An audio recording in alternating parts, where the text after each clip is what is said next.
My wife got pregnant and left me. Now she reached out to me to tell me the other guy turned her life into a nightmare. Guys, I have no intention of getting back together with her, taking her back, or even wanting to help her. I sent her links to the rescue, tries to contact her family, and they told me to cut her off. The only reason I want to help her is that she reached out to me as the last resort, and I don't want to spend my life in regret if anything serious happens to her, knowing I could have helped but chose not to, which is why I made this post. I'm gonna send her money via her friend before telling her this is all I can do, and she shouldn't reach out to me unless it's urgent. I'm looking for helpful advice without judgment, so please hear me out. This is a long post, so I apologize. Me, 31M, and my ex-wife, 29F, were married for 7 years, together for 9 before she cheated and left me for the other guy. Our divorce got finalized in March this year. The other guy is a playboy jerk who's probably 24-ish. It began at the end of last year, and in January of the current year, she tells me she wants a divorce. I found out they've been talking for an entire year before it turned physical last year, October. Divorce was smoothish as we didn't have any kids. She got the car. I kept my house and finances. After this, I was out of her life. She was out of mine. We never contacted each other except for 1 or 2 times. That 2 was when we saw each other when public. Her family is very conservative, and they basically cut her off after she cheated and divorced. She moved in with the other guy. During this time, I found out she also lost a lot of friends, as the other guy tried to hit on them or insult them. Her ex-sets of friends tried to get me involved in their fights. Immature AF, but I included this part because these set of friends were the ones to stand behind her after she had an affair, telling me she found herself and I should probably let her go. I don't harbor any resentment towards her or the other guy. I didn't get involved with anyone during this period because I was focused on my job and earning back my money, which I lost on divorce. Here's where I need help. 2 days back, I get a call from one of my ex-wife's friends who told me my ex-wife wanted my number. I changed it after divorce.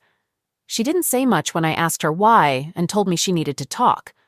I thought it was important as, mind you, we never had any contacts. So suddenly her wanting to talk to me created a sense of seriousness for which I tell her to give my number. Yesterday my ex-wife called. She sounded very creepy, for real. She didn't have the voice she used to, but it was broken. You could sense something was wrong, so I asked her what's up and she broke down crying. Went on from telling how great things were to how are things now. So the other guy is a manipulative and alcoholic POS, a piece of crap, who cheated on her multiple times in their 7 monthly relationships. Put her in charge of finances, which meant her getting a job, and she's pregnant. Now he doesn't want to be the father, so he's telling her she cheated, and he's using her. She has no place to go, and he wants a termination if she wants to be together. I asked her why did she call me instead of the police. She told me she has nowhere else to go. None of her friends are willing to help her out, and that POS got friends in the department, so she's scared if things go around. She can't contact her family because they don't want anything to do with her, so she's alone. Listening to her made me sad. It really did. I told her I can sympathize but can't do anything else because I don't want to be the third party. I told her whatever relationship we had with each other is over, and she's on her own now. Why should I stand up for her when she's no one to me? Besides, they're a couple now. They're dating, and she's the one earning. She has the upper hand. I gave her advice to save funds and run away silently if she doesn't want a termination. It was a 17 minutes call, and she basically wanted to talk more, but I told her I was busy and cut her off. She did mention she was sorry to treat me and leave me. I honestly don't care about that. I told her to contact me only when it's necessary because I really don't want to hear from her anymore. Yesterday night, I gave deep thinking to it and felt I should do something because no one deserves this kind of a uses. But I don't want to get in between because getting in between will blow up my own peace. I'm looking for advice if I can do anything to help her out. I called her family and they told me they want nothing to do with her because she is already dead to them. Update. This will be my last post. It was a ducking mess all over and there's a lot of guilt in my heart now. I will be deleting this account too. I helped her. I passed a few thousand worths of dollars to her via her friend and told her she can take care of herself as I didn't want to be a part of this crap show. We talked on the phone for 37 minutes on the 14th. She told me how much sorry she is and went on to say the memorable times we spent. Not once she told me she wanted to get back together. I noticed she wasn't begging or asking for help, but rather she told me it's the path she chose, and she knows she can't keep or provide for the child. Neither the other guy would let her keep it, and she doesn't want to terminate this. She told me she wanted to talk to her parents one time. They cut her off as it caused a huge debacle, and her photos got viral around the area, so her family suffered a lot of humiliation. And apologized for an issue she caused. I told her I hope she gets the happiness she deserves, and told her she needed to get out of this relationship. That's all. In our whole call, I just listened. I didn't want to give her justification or validation. I was just nodding to her. This time, she herself was the one to tell me that I am an amazing guy and deserve better than her before she voluntarily wanted to hang up. The reason was she chose to end her life. I found this out the day before yesterday. She ended herself. That other guy was a POS and had a tool, illegal of course. She just left a note saying it was her path that she chose and apologized to everyone she hurt. Police are still investigating. From what I heard, other guy has been taken into custody for possessing an illegal tool and is currently on the top suspect list. I'm not in contact with her friends or family. I work in a different city, so I'm not in the town. From what I've heard, her friends are preparing to testify against the other guy. No one from her family or friends reached out to me. I don't know if her family knows, but I don't intend to tell them. I can't sleep right now because of it. There's ducking guilt in my heart. I could have helped her. I could have done something more. I could have done something, but I chose to not get involved, which led her to end herself. Duck. I still don't know what more happened, as I heard it from a friend of mine whose relative is a part of the investigating group. I didn't want to make this post, but I needed to get this off my chest. I've thrown up twice and still can't get a grip on myself. Wife is wrecked because I left and moved on with her friend after I caught her doing crazy things in my bed with a fair partner. I met my ex, Kara, in early 1994. We clicked fast. We introduced each other to our families and friends within a month. Everyone got along great. At this point, life was perfect. 1 year after we met, I asked Kara to marry me. She accepted, and we started planning our wedding. We decided on a date in August '96. I was walking on air. Kara moved in with me in early March '96. She wanted to find a job quickly and contribute to the household. I wanted her to wait until after the wedding. I made more than enough to easily support us both. But she was adamant. This is when things started to fall apart. She went to work for a design firm in late March. Within a month she started working, she became distant, showed little affection, and started talking endlessly about her project manager. I should have seen the red flags, but nope. D-Day was June 12th, 1996. I came home from work early and, found Kara and her project manager Tim in our bed. They both panicked. Tim grabbed his clothes and left. Kara sat on the bed getting dressed and told me we were through. Her reason, he can help my career, you can't. 2 weeks later, Kara's BFF, Terry, called. She hadn't spoken with Kara in a while and wanted to chat. I told her what happened. She thought I was making a joke and started laughing. When I was silent, Terry realized I was serious. Kara had been kind enough to give me her new address and phone number if I ever wanted to chat or visit, like that was going to happen. I gave Terry her address and number. Terry came to my house about 2 hours later. She is normally very upbeat and smiling. This time, she looked like she wanted to murder someone. She came in and gave me a hug. She cut loose with a massive outburst about Kara and how she was lying by word and that she was done with her. Kara had told Terry that I was physically and emotionally misusive. What a pile of crap. Terry and I started hanging out together. We never really talked a lot before. Turns out we both absolutely love British history and Italian food. Terry went back to school to finish her thesis in the fall of '96. We called each at least once a week, and we also visited each other a few times. In early November, I called and asked if I could visit her on the 9th.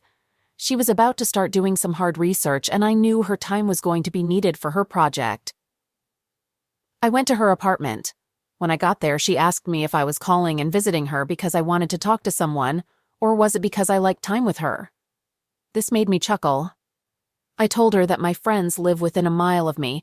If I wanted to just talk or hang out, I wouldn't run up my phone bill or drive 2 hours. I liked being with her. She smiled, and we went out for dinner and a movie. When we went back to her place, she turned and kissed me. I was stunned but quickly recovered and kissed her back. Our first date, first kiss, and the first time we slept in the same bed. The other first happened the next day when I left to get breakfast for us and came back to her apartment with an engagement ring. We were married on May 9th, 1998. A few months after we were married, my sister called. Kara wanted to talk to me. She gave my sister her number. Terry said I should call, so I did. She apologized and wanted to know if we could try again. I thanked her and said I had moved on. At this point, Terry got on the call. Kara ended the call quickly after that. Kara called my sister and said that we had betrayed her. WTF. In September, I was visiting Terry and were hanging out at a willow grove in Gypsy Hill Park. We were talking about nothing in particular. She turned to me and took my hand and said, "I know you're hurting. I know you're trying to hide it. I want you to know that when you are ready to try again, I will never let go of your hand." I broke at that point. Every emotion that I had been holding back came pouring out.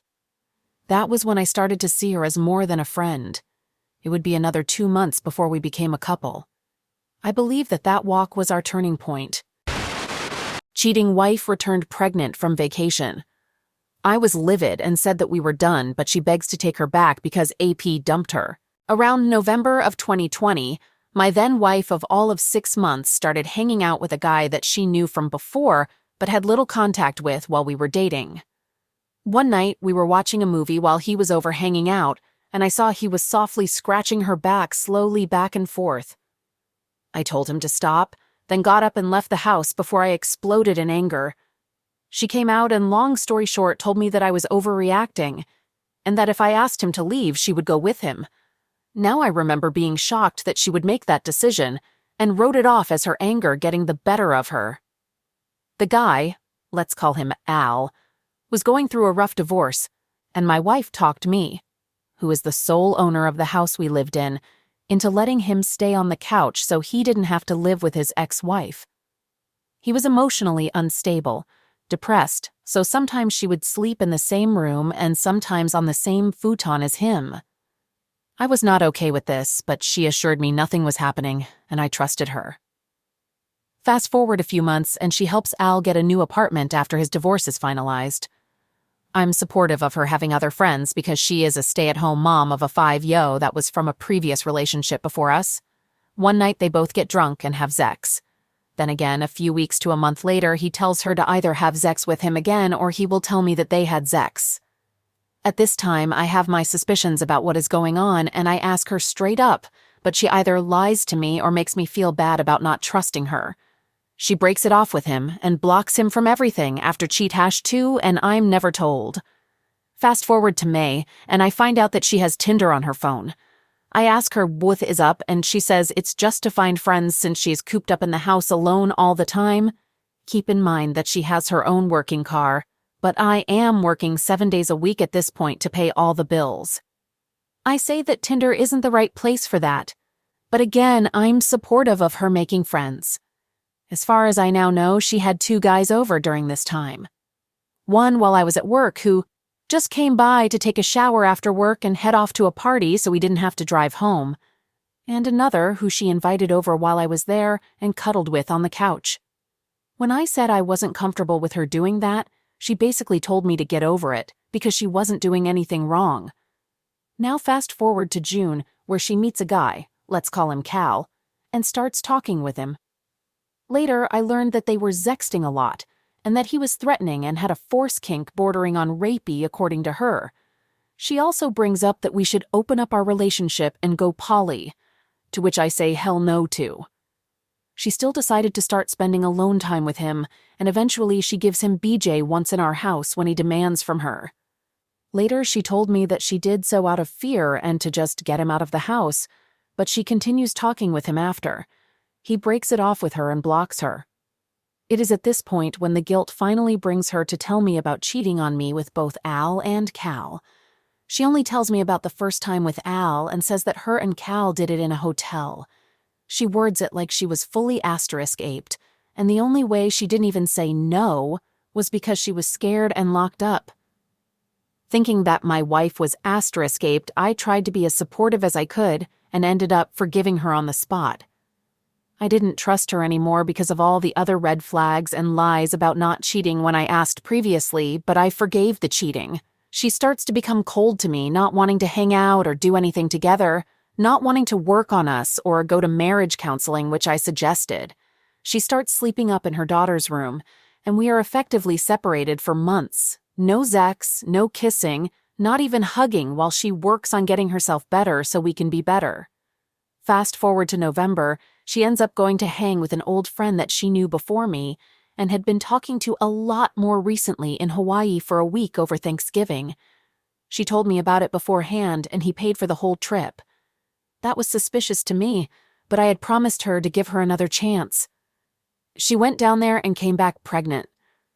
When she finds this out after a week of being back, she tells me. She also tells me about cheat-2 with Al, and that she had lied about how and where she had sex with Cal. At this point, I'm not even upset anymore.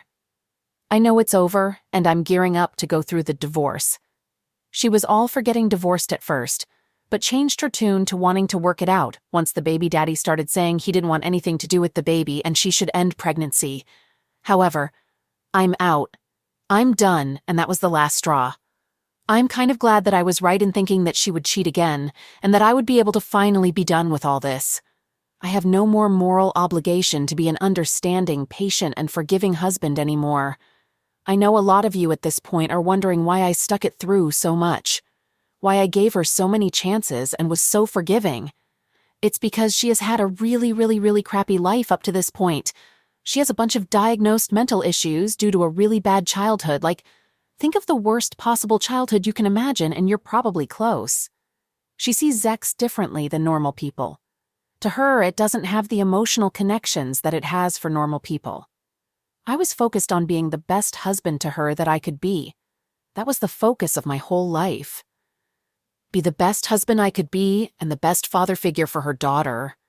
Patient, understanding, and forgiving with all her issues. I was going to turn her and her daughter's life around and fix everything. I was going to work hard so she could do whatever she wanted to do with her life career-wise, and so her daughter could go to college. Work, not work, whatever. That was my pride as a husband and as a man. Providing everything by myself and turning their lives around completely. That's what I got out of it. At least that's what I told myself. Now I'm just glad that it'll be over soon and I can stop giving so much. I don't know if in the end I'm doing the right thing by leaving her, but I know that I can't go on anymore. I'm done. I've given all I can give.